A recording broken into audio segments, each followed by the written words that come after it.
un état. Avant de commencer, avec le je vous dois à nous lever et à garder une minute de silence à son auguste écrivain, je cite le Père Boka.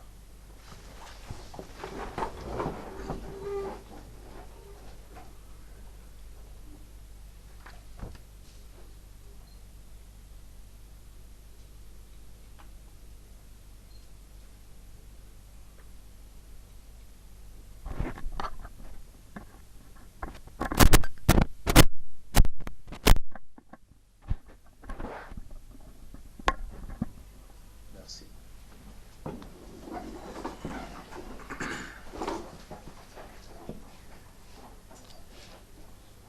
Debout Congolais.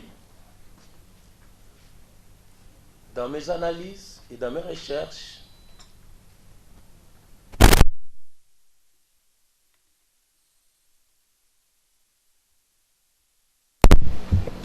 dans le livre d'Ésaïe, chapitre 60, verset 1er, version français courant. Je cite, la Bible dit, debout Jérusalem. Et dans mes recherches, quand je cherche aussi à comprendre la Jérusalem, je découvre que la Jérusalem dont le prophète parle, elle est aussi la Jérusalem prophétique que Dieu dit avoir placée au milieu des nations et des pays à ses alentours.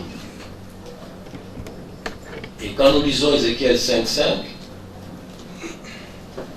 cette même Bible nous dit, ainsi parle le Seigneur, l'Éternel, c'est là cette Jérusalem que j'avais placée au milieu des nations et des pays alentours. La nation au milieu des autres nations et entourée d'autres pays, eh bien, elle est la RD Congo. L'introduction de l'hymne national de la RDC,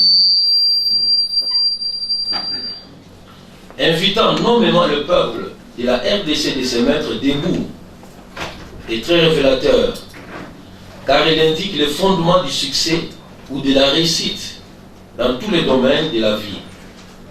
Savoir s'identifier soi-même. Être appelé par son nom a une importance considérable, puisqu'il y a une relation étroite entre les noms et la personne ou la chose nommée. Les noms ont pour but de révéler la personne.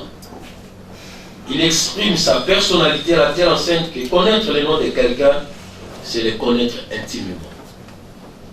Nous sommes appelés, que ce soit d'une manière particulière ou générale, à connaître qui sommes-nous réellement. Or, il s'avère que les RD Congolais ne connaissent pas ce qu'ils sont réellement, ni ce qu'ils possèdent, ni ce que le monde attend d'eux. Ils acceptent en lieu et place ce que les autres disent d'eux, et ils sont passés à mettre dans l'imitation. Raison pour laquelle nous vivons dans le paradoxe d'un pays potentiellement riche, mais vivant dans une pauvreté absolue. Nous sommes appelés à connaître notre identité et à nous lever pour réveiller les leaders qui dorment en nous. Car nous avons une mission à accomplir en Afrique et dans le monde. François Fanon n'a-t-il pas dit que l'Afrique a la forme d'un revolver et dont la gâchette se trouverait au Congo.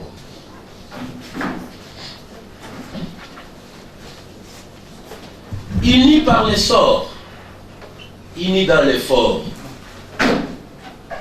unis par l'essor et le fait d'être né en RDC sans le vouloir, formant ainsi un seul peuple, une seule nation, un seul État, une seule âme.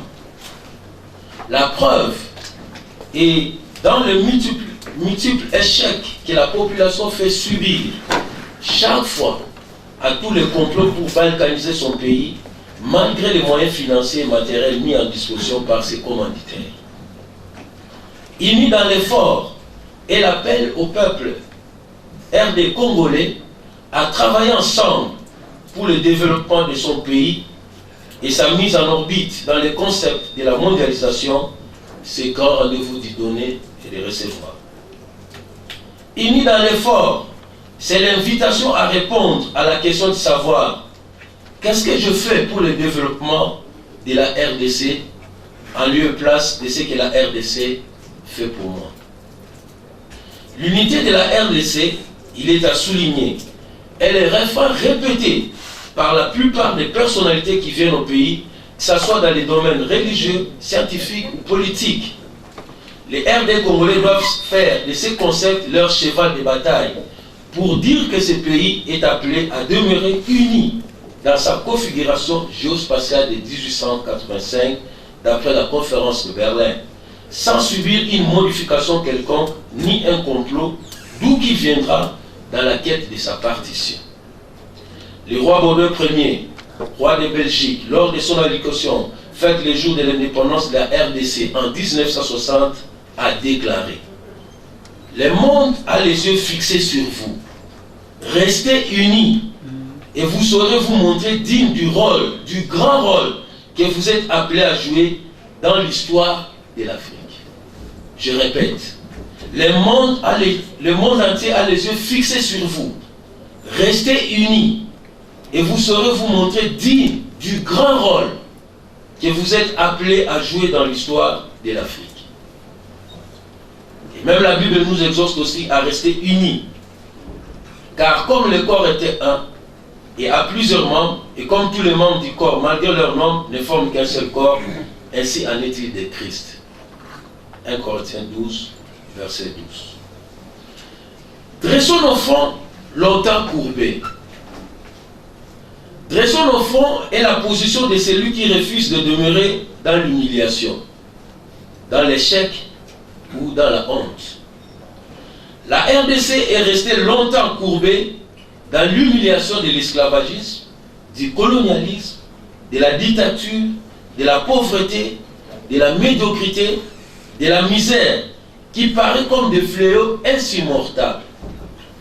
Dressons nos fronts et l'appel au RD congolais d'affronter et de relever tous ces défis devant eux. Dressons nos fronts, c'est pour regarder l'avenir et oublier le passé. Or, tout ce que nous voyons, nous pouvons le posséder. C'est l'appel à la vision.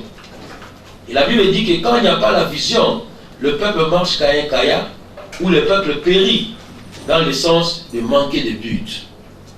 Nous sommes appelés à avoir une image mentale de ce que nous voulons pour notre pays.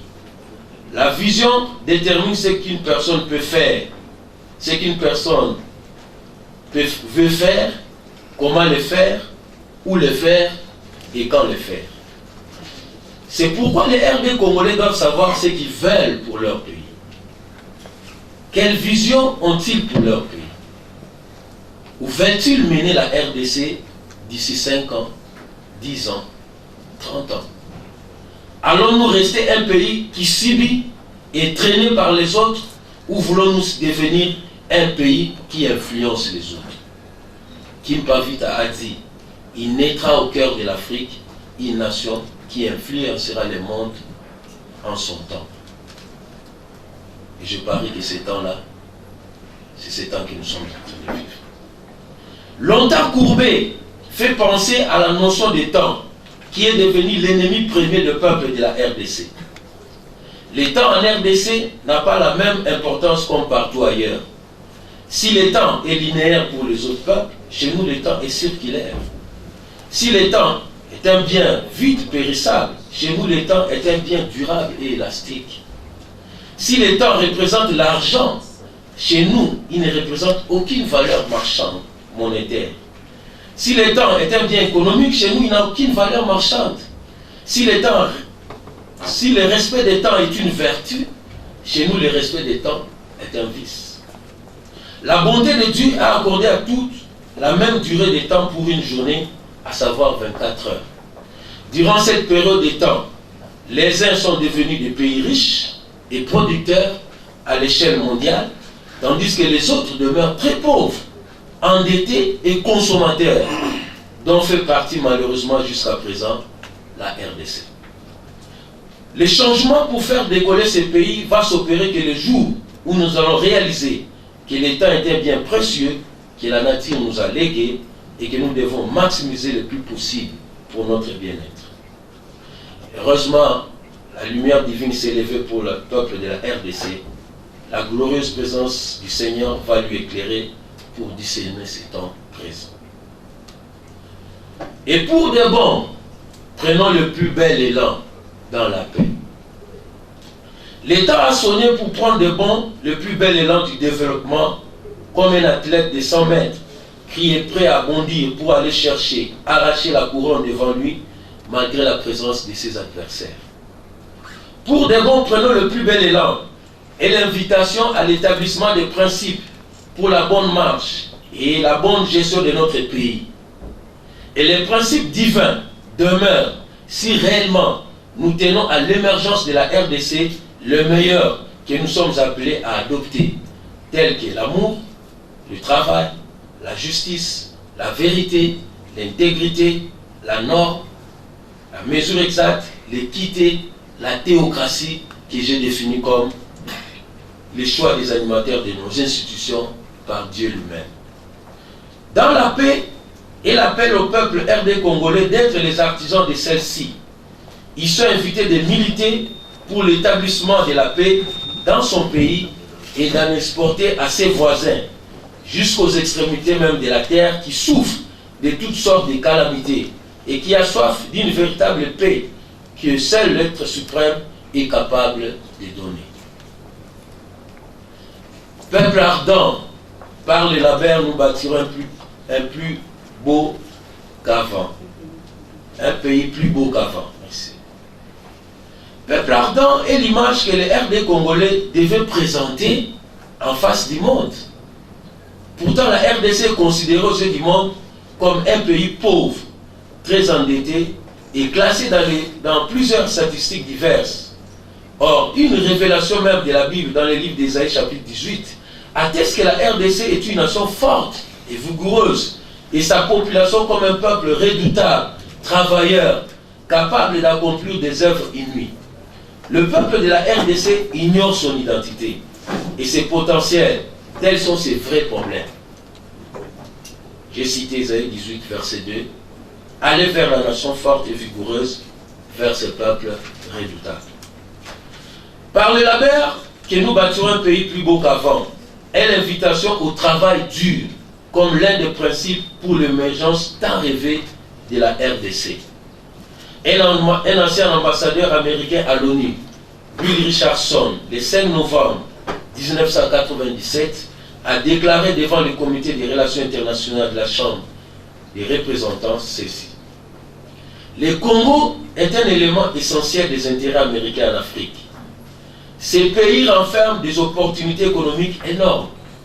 13% du potentiel hydroélectrique mondial, 28% des réserves mondiales de cobalt, 18% des diamants industriels, 6% des réserves de cuivre, des riches terres agricoles, une talentueuse et industrieuse force de travail, la moitié de la forêt africaine, les moteurs de la croissance du centre de l'Afrique et le Congo. Il est un pont entre les économies en voie de développement dans le sud et l'est de l'Afrique et les nations pauvres de l'Afrique centrale. La stabilité au Congo signifie la stabilité pour la plus grande partie de l'Afrique. Ça, c'est Bill Richardson.